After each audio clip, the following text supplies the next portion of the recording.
Making My Way by Dragoness Bahamut. I couldn't sleep.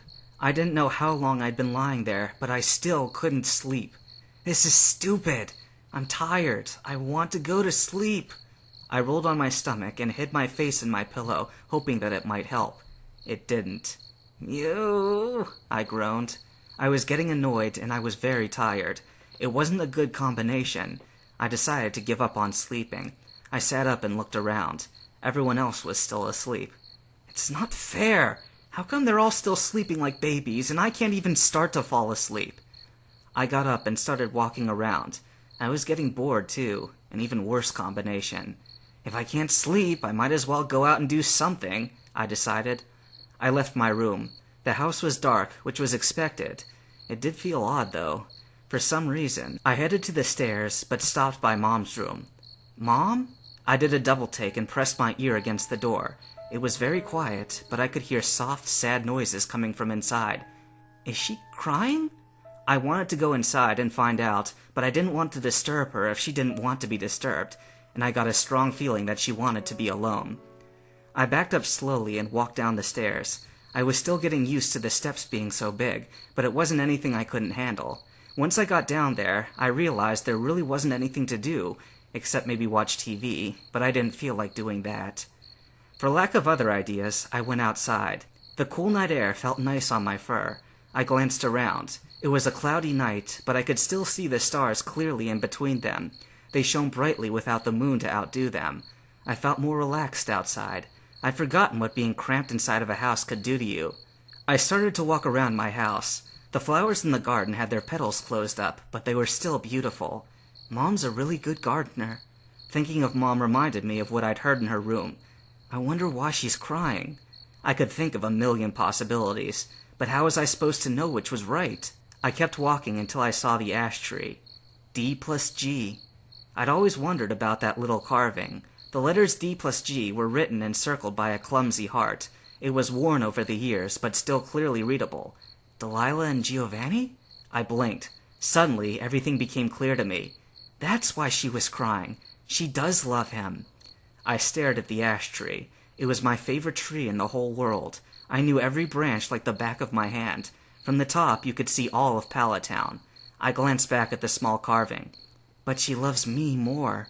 I bit my lip as a single tear escaped from my eye. I looked up at the tree again. Flashback. What about that one? I asked Mom, tugging at her sleeve and pointing to the tree. Oh, that one? She asked, smiling. That's an ash tree. Huh? She smiled warmly. That's right. You both have the same names. I stared at her, then looked at the tree and back again. Wow, I said in awe. She chuckled. Don't forget this, my little ash tree.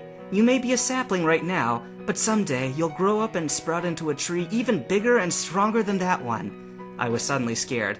Mom, I don't want to be a tree, I cried, hugging her arm tightly. She laughed and carefully pulled me off.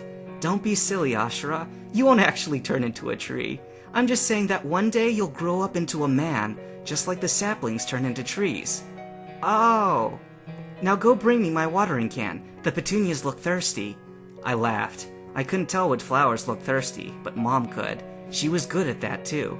I fetched the heavy watering can, sloshing water all over the lawn in the process. She laughed again. Well, it looks like the garden isn't thirsty anymore, she said. Heh, I agreed.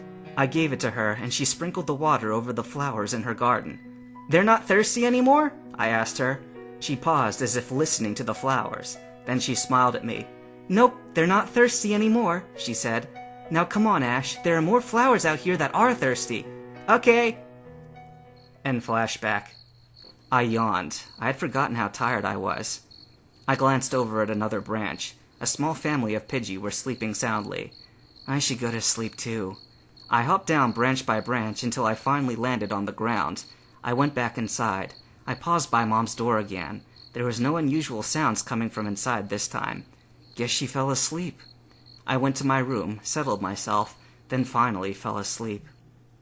Ashura, after this is over, it will just be you and me. No more Team Rocket. We can finally be a family, Ashura. Giovanni turned to me with tears in his eyes. That's good, Dad, I said. I'm glad you agree, Ashura. He turned around and spoke into a handheld microphone. As he spoke, the screen in front of him flashed and a dangerous-looking Mewtwo appeared. It was building up energy for a psychic attack. I could tell. Giovanni didn't notice. He kept on talking. I tried to warn him, but my voice came out as nothing but a squeak. I watched in horror as the image on the screen brightened, then changed into a different form. A boy, with black hair and tan skin, wearing a blue jacket and a red and white hat. Suddenly, I was right in front of Giovanni. I glared down at him. He was still talking into the microphone, even though I couldn't hear what he was saying. Behind Giovanni, in the exact same spot where I was a moment ago, was Pikachu. He stared at me with sad and frightened eyes. I wanted to tell him that everything was all right, but I knew it wasn't. Giovanni was still talking mutely. Enough of this. I stared at him through a purple-gray fog, and he disappeared. Pika! Pikachu was trying to contain its fright. It was chewing nervously on the tips of its paws, and its fur was standing wildly on end. You're next, I told it. I reached out with my psychic powers to make Pikachu disappear the same way Giovanni had, but suddenly Pikachu turned into a Mew, a yellow Mew. What's this? I asked in anger. I can't let you do this, Nikiro said, but with Misty's voice. Misty? I called in surprise. Forget Pikachu. This is the real prize. I charged up my most powerful psychic attack and shot it at Misty, who looked like Nikiro. As soon as it hit, a bright yellow light flashed and turned purple, then white, then gray, and finally black. When it faded, Misty just stood there looking dazed. She actually looked like Misty now. Time to finish you off, I growled. Wait! There was a row of people standing in front of Misty. They seemed familiar somehow. Out of my way! I roared. We can't let you hurt anybody, said a voice. Billy? They all faded away suddenly, as well as the room. In front of me was a Mewtwo, hovering like I was. He was encased in a blue sphere like I was, only mine was purple. What are you doing, Ashura? He asked. This isn't like you. Maybe that's because I'm not Ashura, I said, grinning evilly. A ferocious wild Persian jumped out from behind me. It was over twice the size of a normal Persian, with huge blood-red eyes, long cruel claws, and fangs that dripped with a hunger for meat. From my other side leapt a vicious electric mouse. It had brown eyes that were wild with feeding frenzy, and its entire body crackled from electricity. I watched as the two of them jumped on top of Mewtwo, breaking his shield. They completely covered him. Asha! He cried. Asha! Stop! Help! The Persian and the Pikachu backed off slowly. The only part recognizable was her head, which was still in perfect condition, unlike the rest of her. She stared at me with pleading eyes. Asha! She whispered, her voice so thin that I wasn't really sure I'd heard her. Mayo and the Persian faded into the background. Then Pikachu in front of me grew larger and larger. Ash! Now look at what you've done! I'm sorry, Pikachu! I didn't mean it! Now you're going to have to suffer the consequences, Ashura! No! Pikachu's cheeks lit up, and a thunder attack hit me with full force. I screamed. Pikachu finally stopped using its thunder shock. I sat up, panting for breath, and clutched the blanket close to me. My heart was beating crazily against my chest. I was so scared. Are you okay? Pikachu asked. I shook my head vigorously. Well, said Persian, at least we figured out that much. I had the worst dream, I stammered. Well, what was it about? It was... I took a deep breath and continued. It was crazy, I whispered. Everything was so strange, and it all disappeared and reappeared, and Mayo and Mewtwo and Misty and Pikachu and... You're not making any sense, said Pikachu. I gulped. I'm sorry, but it didn't make any sense either. I shivered. Well, at least it was just a dream, said Pikachu. I nodded, trying to make myself feel better as much as I could by trying to agree with Pikachu. Just a dream. It was just a dream. I shut my eyes, trying to block out the shades of the nightmare that were still after me. It was really that bad, huh? Said Persian. I just nodded. I felt Persian rub his head against mine. Thanks. Maybe when you feel better, said Persian, you'll tell us more about this dream? Maybe. Persian licked my cheek. That's a good Mew. I sighed. I wasn't sure that being a good Mew was worth reliving that dream, and shuddered at the very thought of it. Then I remembered something. Is Mom okay? Yeah, said Pikachu. Why? That's not the answer I wanted. Are you sure? Was she acting any different at all? Pikachu gave me a strange look. She was fine, Ash. Are you sure you're okay? Maybe that dream hurt your head. What? It did not! I'm fine!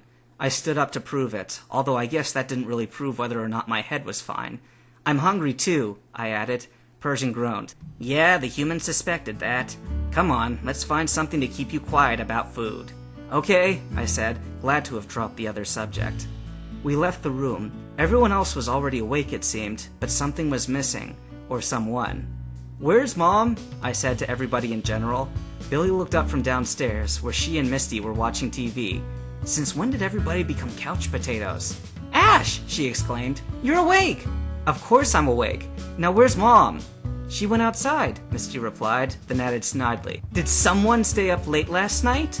I felt myself turn red, and I knew Misty could see it.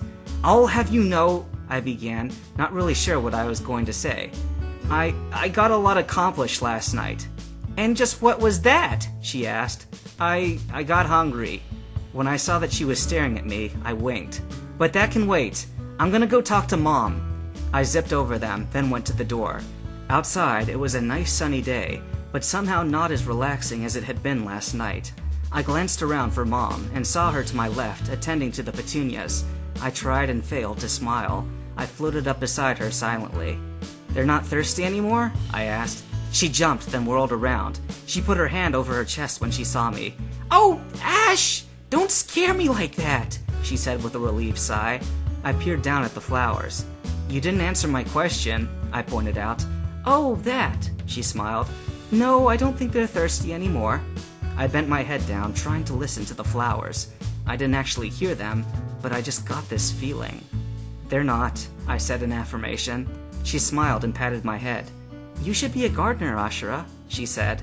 I blushed that she had called me that, especially with nosy ears not too far away. The last thing I wanted was for everyone to start calling me that. Come on, Mom, I'm your little ash tree, I said. Her smile turned sad. You may be small on the outside, but inside, you've already grown so much, Ash. She looked away, then stood up, gathering her water can and other gardening tools. Well, if you want to help, there's more flowers out here that are thirsty. I smiled up at her and wondered whether or not she knew that she was quoting herself. My stomach growled loudly. I'd like to, I said resentfully, but there's a Mew here that's hungry. She laughed.